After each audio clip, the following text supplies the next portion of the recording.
Generation V for virus.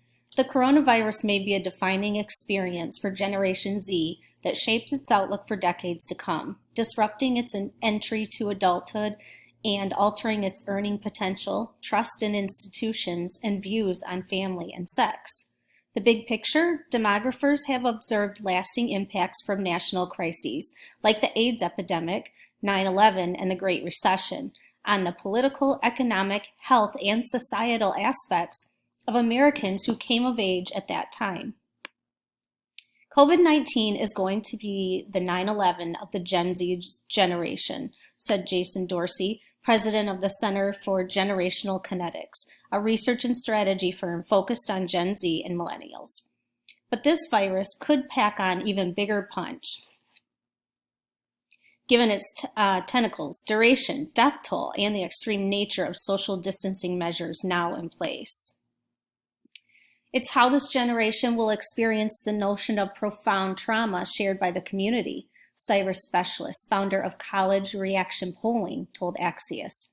And that will play out across the most racially and ethnically diverse generation to rise in U.S. history, notes Brookings Institution demographer William Frey.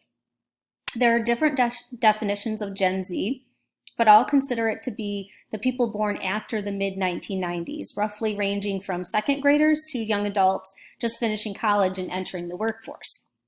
The coronavirus could change the youngest generation's perceptions of safe social distances and what high school and college are about.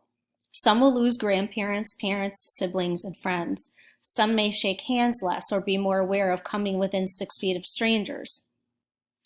Sex aside, kissing's a riskier act in a respiratory pandemic with face masks.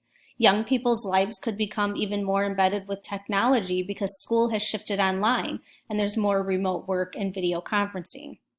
Rites of passage are on hold, graduations are canceled, so are proms, team sports, weddings, bar mitzvahs, quinceañeras, college visits, spring breaks, summer vacations, and sleepovers.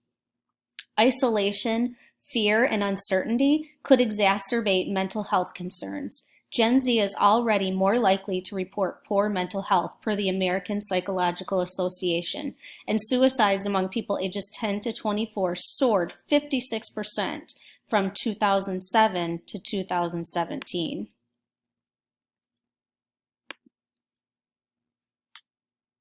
The economic impacts will be severe too. Gen Z was looking at graduating into a strong economy and low unemployment. That's all been turned on its head. Nearly half of workers ages 16 to 24 held service jobs such as in bars, restaurants, and hotels, many of which have now been shut down or greatly scaled back. College students are losing internships, summer work, and first jobs vital to build networks and careers.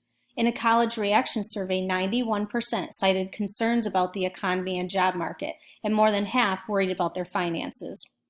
Past generations graduating in a recession saw depressed wages and career growth. Just ask millennials who lived it during the Great Recession.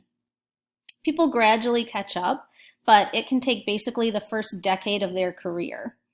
The virus may shape Gen Z's views on the government's role in protecting public health and the economy. They or their parents could lose employer-provided health insurance in the middle of a pandemic. That could fuel their already strong support for progressive social safety net policies, such as universal basic income and Medicare for all. They'll have experienced the impacts of the biggest government bailout in history, and 70% already think the government should do more to solve problems.